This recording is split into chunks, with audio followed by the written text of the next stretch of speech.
श्रोता बंधु मानक अनेक अनेक शुभेच्छा एवं शुभकामना।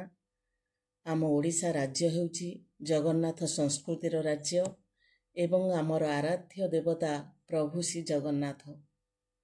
प्रभु श्री जगन्नाथଙ୍କ नाम नहीं आमे प्रत्यह दिवस को आरंभ करती। तेणु तांकरी चरण रे शरण एवं तांको विषय रे जेते कहानी सुनिले मध्य जेते संस्कृति सहित जड़ित आमर जगन्नाथ रहिछन्ति जे भले भाबरे जेते कहानी सुनिले तांको भितरे आहुरी अनेक नुआ नुआ कहानी बाकी रहि जाय। तेणु आसंतु आज तांको जगन्नाथଙ୍କୁ ନେଇ ଏକ ସୁନ୍ଦର କାହାଣୀ ଭକ୍ତ ପାଖରେ କିଭଳି ଭାବରେ ପ୍ରଭୁ ବନ୍ଧା ପଡ଼ିଛନ୍ତି ତାକୁ ନେଇ ଏହି ସୁନ୍ଦର କାହାଣୀଟି ବଳରାମ ଦାସଙ୍କ ବାଲି ରଥ। କବି ବଳରାମ ଦାସଙ୍କ ରାମାୟଣ ଓଡ଼ିଶାର ଘରେ ଘରେ ପରିଚିତ। ସେ 7 ଖଣ୍ଡ ରାମାୟଣ ବଡ଼ଦେଉଳର ଜଗମୋହନରେ ବସି ଲେଖିଥିଲେ। ସେଥିପାଇଁ ତାଙ୍କ ରାମାୟଣକୁ ଲୋକେ ଜଗମୋହନ ରାମାୟଣ ବୋଲି କହନ୍ତି। ଓଡ଼ିଶାରେ ସାରଳା ଦାସଙ୍କ ମହାଭାରତ, ଜଗନ୍ନାଥ ଦାସଙ୍କ ଭାଗବତ ଏବଂ ବଳରାମ ଦାସଙ୍କ ରାମାୟଣ ପ୍ରତି ଘରେ ଘରେ ଆଦୃତ। ଥରେ ରଥଯାତ୍ରା ସମୟରେ ପ୍ରଭୁ ଜଗନ୍ନାଥଙ୍କ ରଥ ବିଜେ ହେଉଥାନ୍ତି। ବଳରାମ ଦାସ ସେତେବେଳେ ହସ ଖେଳରେ ମାତିଥାନ୍ତି। ଠାକୁରଙ୍କ ରଥରେ ବିଜେ ହେବା ସେ ଦେଖିପାରିଲେ ନାହିଁ। ରଥ ଟଳା ଆରମ୍ଭ ହେଲା ଜାଣି ସେ ବଡ଼ ଦାଣ୍ଡକୁ ଦୌଡ଼ି ଆସିଲେ। ସେ ରଥରେ ଚଢ଼ିବା ପାଇଁ ଚେଷ୍ଟା କଲେ, କିନ୍ତୁ ଜଗନ୍ନାଥଙ୍କର ସେବକମାନେ ତାଙ୍କୁ ଧକ୍କା ମାରି ତଳକୁ ପକାଇଦେଲେ। କହିଲେ, ତୁ ଗୋଟିଏ ନିତାନ୍ତ ଅପବିତ୍ର ଲୋକ, ତୁ କ'ଣ ରଥରେ ପ୍ରଭୁଙ୍କୁ ଛୁଇଁବାର ଯୋଗ୍ୟ? ବଳରାମଙ୍କୁ ଏହି ପ୍ରକାର ଧକ୍କା ଆଉ ମାଡ଼ ବହୁତ କଷ୍ଟ ଦେଲା। ତାଙ୍କ ଦେହ ଛିଣ୍ଡି ଠା ଠା ରକ୍ତ ବହୁଥାଏ। ସେ ସେଇଠି ଠିଆ ହୋଇ ଜଗନ୍ନାଥଙ୍କ ଚକାଡୋଳାକୁ ଅନାଇଲେ। ଭୋ ଭୋ ହୋଇ କାନ୍ଦିଲେ। ଆଖି ଦୁଇଟିରୁ ଝରଝର ହୋଇ ଲୁହ ଝରି ପଡ଼ୁଥାଏ। ସେ କହୁଥାନ୍ତି, ହେ ପ୍ରଭୁ, ଆପଣ ତ ସମସ୍ତଙ୍କ ଦୁଃଖ ଜାଣିପାରନ୍ତି। ଆପଣଙ୍କ ଆଗରେ ମୁଁ ଦୁଷ୍ଟ ଲୋକଙ୍କ ଠାରୁ ଯେତେ ଦଣ୍ଡ ପାଇଲି ସବୁ ତ ଆପଣ ଦେଖିଲେ। ଆପଣ ଥାଉ ଥାଉ ମୁଁ ଏପରି ହୀନସ୍ତା ହେଲି। ହଉ ପ୍ରଭୁ, ଆପଣଙ୍କର ଇଚ୍ଛା। ପୁଣି ବଳରାମ ପ୍ରଭୁଙ୍କ ଆଡ଼କୁ ଅନେଇ କହିଲେ, ହଉ ପ୍ରଭୁ, ମୁଁ ଯାଉଛି। ଯେତେ ଯାହା ହଉ ମୁଁ କେବେ ଆପଣଙ୍କୁ ଛାଡ଼ିପାରିବି ନାହିଁ। ତେବେ ମୁଁ ଦେଖୁଛି କିଏ ଆପଣଙ୍କ ରଥ ଦୌଡ଼ି ଟାଣି ଆପଣଙ୍କର ଯାତ୍ରାକୁ ସଫଳ କରୁଛି। ଏହା କହି ବଳରାମ ଦାସ ଅଭିମାନରେ ଚାଲିଲେ ପୁରୀ ସମୁଦ୍ର ବେଳାକୁ। ସମୁଦ୍ର କୂଳରେ ବାଙ୍କି ମୁହାଣ ବୋଲି ନିର୍ଜନ ସ୍ଥାନ। ସେଇଠି ବଳରାମ ଦାସ ବସିଲେ। ସେଠାରେ ସେ ନଡ଼ିଆ କାଠିରେ ପିଞ୍ଛରେ ଗୋଟିଏ ରଥ ତିଆରି କଲେ। ସେ ଏକଲୟରେ ଜଗନ୍ନାଥଙ୍କୁ ଧ୍ୟାନ କଲେ। ଡାକି ଡାକି କହିଲେ, ହେ ପ୍ରଭୁ, ମୋର ଏହି ବାଲି ରଥରେ ଦୟାକରି ବିଜେ ହୁଅନ୍ତୁ। ଦେଖୁ ଦେଖୁ ବାଙ୍କି ମୁହାଣ ବାଲିରେ ନଡ଼ିଆ କାଠିରେ ତିଆରି ରଥ ଆଗକୁ ଆଗକୁ ଗଡ଼ି ଚାଲିଲା। ରଥ ଚାଲିଲା ବେଳେ ବଳରାମ ଦାସ ସ୍ନେହରେ ଜଗନ୍ନାଥଙ୍କୁ ବହୁତ ଗାଳି ଦେଲେ, କିନ୍ତୁ ପ୍ରଭୁ ସେ ଗାଳିରେ ବହୁତ ଖୁସି ହେଲେ। ଯିଏ ଭକ୍ତ ପ୍ରଭୁ ତାର ଗାଳି ଶୁଣିବାକୁ ଭଲ ପାଆନ୍ତି। ପ୍ରଭୁଙ୍କର ମହିମା ଯେ ସେ କେତେ ଶୁଣିବାକୁ ଭଲ ପାଆନ୍ତି ସେ ପ୍ରକୃତରେ ତାଙ୍କର ଭକ୍ତର ଗାଳିକୁ। ଏଣେ ବାଲିରେ ରଥ ଚାଲିଲା ବେଳେ ବଡ଼ ଦାଣ୍ଡରେ ରଥ ଆଉ ଟିକିଏ ହେଲେ ଗଡ଼ିଲା ନାହିଁ। ହଜାର ହଜାର ଲୋକ ରଥ ଟାଣିବାକୁ ବାହାରିଲେ। ଖରାରେ ଦେହଯାକ ଝାଳ ବୋହି ପଡ଼ୁଥାଏ ବର୍ଷା ଅସରା ପରି, କିନ୍ତୁ ରଥ ଯେଉଁଠି ସେଇଠି। ଟିକିଏ ଆଗକୁ ନା ଟିକିଏ ପଛକୁ ରଥ ଘୁଞ୍ଚିବାର ନାହିଁ।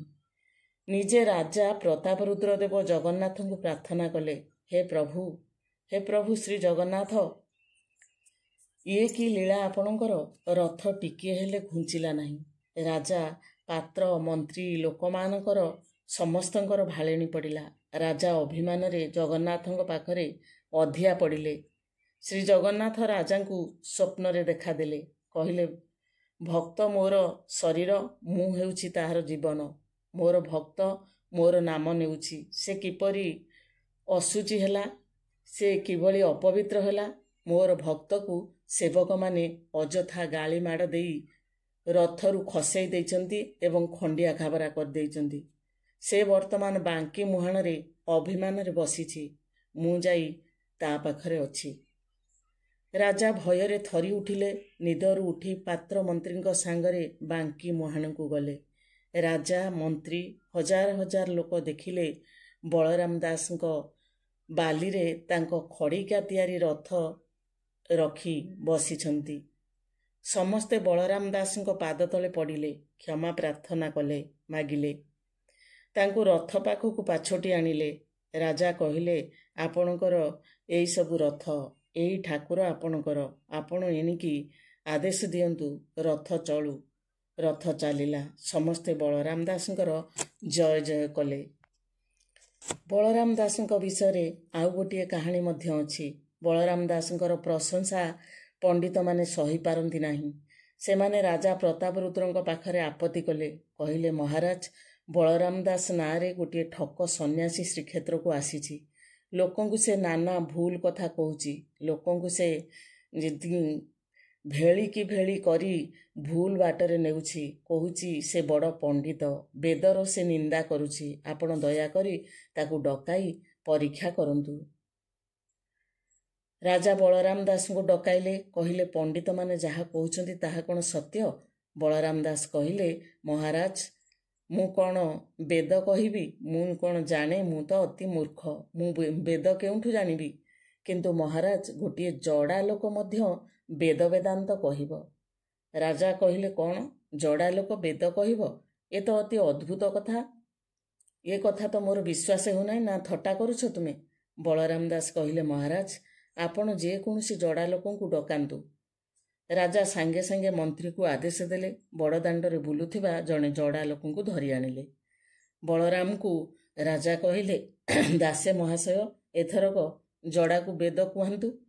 ବଳରାମ ଦାସଙ୍କର ପରୀକ୍ଷା ସମୟ ଆସିଲା। ଶହ ଶହ ଲୋକ ଏଇସବୁ ଦେଖିବାକୁ ଠିଆ ହୋଇଛନ୍ତି। ବଳରାମ ଦାସ ଜଗନ୍ନାଥଙ୍କୁ ସ୍ମରଣ କଲେ। ମନେ ମନେ କହିଲେ, ପ୍ରଭୁ, ମୁଁ ଭାସିଗଲି, ରକ୍ଷା କରନ୍ତୁ। ସତକୁ ସତ ଜଡ଼ା ଲୋକର ପାଟି ଫିଟିଲା। ସେ ଆଗରୁ କଥା କହିପାରୁନଥିଲା, ଖାଲି ଠରାଠରି କରୁଥିଲା। ବଳରାମ ଜଡ଼ାକୁ କହିଲେ, ଏଥରକ ବେଦ ପଢ଼। ଜଡ଼ା ଅନର୍ଗଳ ବେଦର ପଦଗୁଡ଼ିକ ବୋଲିବାକୁ ଲାଗିଲା। ଲୋକେ ଆନନ୍ଦରେ ତାଳି ମାରିଲେ। ସମସ୍ତେ ବି ଆଶ୍ଚର୍ଯ୍ୟ ହୋଇଗଲେ। ଜଡ଼ା ଲୋକର କିପରି ପାଟି ଫିଟିଲା, ସେ କେମିତି ବେଦ ଅନର୍ଗଳ କହିଲା। ସମସ୍ତେ ବଳରାମକୁ ଧନ୍ୟ ଧନ୍ୟ କଲେ। କହିଲେ, ସତରେ ବଳରାମଙ୍କ ପାଖରେ ଜଗନ୍ନାଥ ବନ୍ଧା ପଡ଼ିଛନ୍ତି। ପ୍ରକୃତରେ ବଳରାମ ଜଣେ ମହାପୁରୁଷ। ଭକ୍ତ ପାଇଁ ଭଗବାନ କ'ଣ କରି ନ ପାରନ୍ତି? ପ୍ରକୃତରେ ହୃଦୟରେ ଯଦି ଭକ୍ତି ଥିବ, ଆମେ ଦୈନନ୍ଦିନ କରୁଥିବା ବିଭିନ୍ନ କାର୍ଯ୍ୟ ଯଦି ପ୍ରଭୁଙ୍କ ନାମ ସ୍ମରଣ କରି କରିବା, କିଛି ନହେଲେ ବି ଆମକୁ କିଛି ସେ ସମ୍ପର୍କରେ ସମର୍ପଣ ମନୋଭାବ ନେଇ କଲେ ନିଶ୍ଚିତ ଭାବରେ ଭଗବାନଙ୍କର ଶୁଭ ଦୃଷ୍ଟି ରହିବ ଏବଂ ତାଙ୍କ ଭରସାରେ ଆମେ ଟିକେ ଶାନ୍ତି ଲାଭ କରିପାରିବା। ଦୁଃଖ ହେଉ ବା ସୁଖ, ପ୍ରତ୍ୟେକ କ୍ଷେତ୍ରରେ ପ୍ରଭୁଙ୍କୁ ସ୍ମରଣ କରିବା ହେଉଛି ପ୍ରତ୍ୟେକ ମଣିଷର କର୍ତ୍ତବ୍ୟ। କାରଣ ତାଙ୍କ ଇଚ୍ଛାରେ ହିଁ ଆମ ଜୀବନ ପରିଚାଳିତ ହେଉଛି। ତେଣୁ ପ୍ରଭୁ ଶ୍ରୀ ଜଗନ୍ନାଥଙ୍କ ଚରଣାରବିନ୍ଦରେ କୋଟି କୋଟି ପ୍ରଣାମ ଜଣାଇ ଆଜିର କାହାଣୀକୁ ଏଇଠି ରଖୁଛି ଏବଂ ଆପଣମାନଙ୍କର ମଙ୍ଗଳ କାମନା ସହିତ ମୁଁ ଏଇଠି ରହୁଛି। ଧନ୍ୟବାଦ।